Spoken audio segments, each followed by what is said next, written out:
మద్యం కేసులో వాసుదేవరెడ్డి ఇచ్చిన ఆధారంగానే అసలు లిక్కర్ కుంభకోణం అన్నటువంటిది కేసు పెట్టింది. అతన్ని అప్రూవర్గా చేస్తామన్న హామీ ఇవ్వడం ద్వారానే మొత్తం కథంతా నడిచిపోయింది. వైసీపీకి సంబంధించి చెవిరెడ్డి అరెస్టా, రాజకేశ్ రెడ్డి అరెస్టా, లేకపోతే ఇంకా మిగతా వాళ్ళందరి అరెస్టు కేసులు ఇవన్నీ కూడా. అయితే అసలైన వాళ్ళని వదిలేశారు అన్నటువంటి పాయింట్ ప్రధానమవుతుంది. ఇప్పుడు వాసుదేవరెడ్డి, విజయసాయిరెడ్డి మీద కూడా కేసు పెట్టారు, కానీ వాళ్ళని అరెస్ట్ చేయలేదు. విజయసాయిరెడ్డి ఇచ్చిన వాంగ్మూలం ఆధారంగా ఇటు వాసుదేవరెడ్డిని విచారించడం, ఆధారంగా రాజకేశ్ రెడ్డి అరెస్టు ఇవన్నీ జరిగిపోయాయి. ఇప్పుడు వాసుదేవరెడ్డి అరెస్ట్ జరిగింది తాజాగా. అప్రూవర్గా అని అతనికి సహకరించింది ప్రభుత్వం కూడా, కానీ అప్రూవర్గా అంగీకరించలేదు.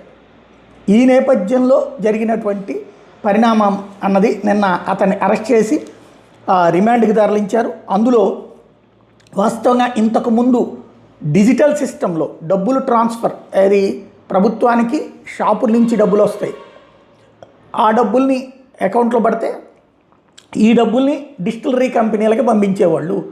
ఆన్లైన్లో జరిగే ట్రాన్సాక్షన్ తీసేసి దాని మొత్తాన్ని డిజిటలైజేషన్ నుంచి తీసుకొచ్చి మాన్యువల్గా మార్చినోడే వాసుదేవరెడ్డి. ఇది ఉద్దేశపూర్వకంగా కుంభకోణానికి కారణం జగన్ ప్రభుత్వంలో అన్నటువంటిది ప్రధానమైనటువంటి ఆరోపణ చేశారన్నమాట. ఆ అభియోగం ఆధారంగా వాసుదేవరెడ్డిని నిన్న రిమాండ్ రిపోర్ట్లో పేర్కొని అరెస్ట్ చేసి జైలుకు పంపించారు. గుంటూరు జైల్లో ఉన్నాడు. ఇప్పుడు దీని మీద బొత్స సత్యనారాయణ వ్యాఖ్యానించి రెన్నాళ్ళు వాసుదేవరెడ్డిని పావులా వాడుకున్నారు. చివరికి చంద్రబాబు మద్యం కేసు మూసివేతకు కూడా వాసుదేవరెడ్డి సహకరించాడు, ఎందుకంటే ఆయన అప్పుడు పెట్టినటువంటి కంప్లైంట్.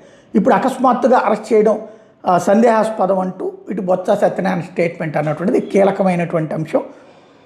ఇక్కడ ఏంటంటే అవుట్ సోర్సింగ్, ఇప్పుడు పీపీపీ ఉంది కదా, అప్పట్లో ఈ మద్యం షాపులకు సంబంధించిన దాంట్లో వీళ్ళు పీపీపీ సిస్టమ్ తీసుకొచ్చి పెట్టారు.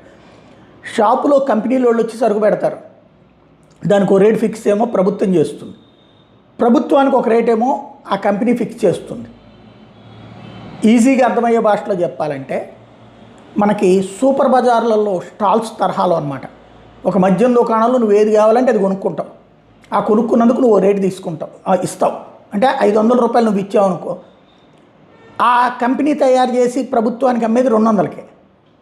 ఏ రోజుకు ఆ రోజు ఆ 300 రూపాయల లాభం తీసుకెళ్ళి బ్యాంకులో వెయ్యాలి ఆ షాపు వాళ్ళు. ఎందుకు? అది గవర్నమెంట్ షాప్ కాబట్టి. అది అసలు విషయం.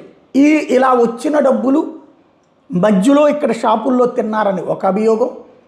డిస్టిలరీలు ఎవరైతే ఇట్లాగ మద్యం సరఫరా చేశారో వాళ్ళు జగన్కి లంచాలు ఇచ్చారన్నటువంటి మరొక అభియోగం.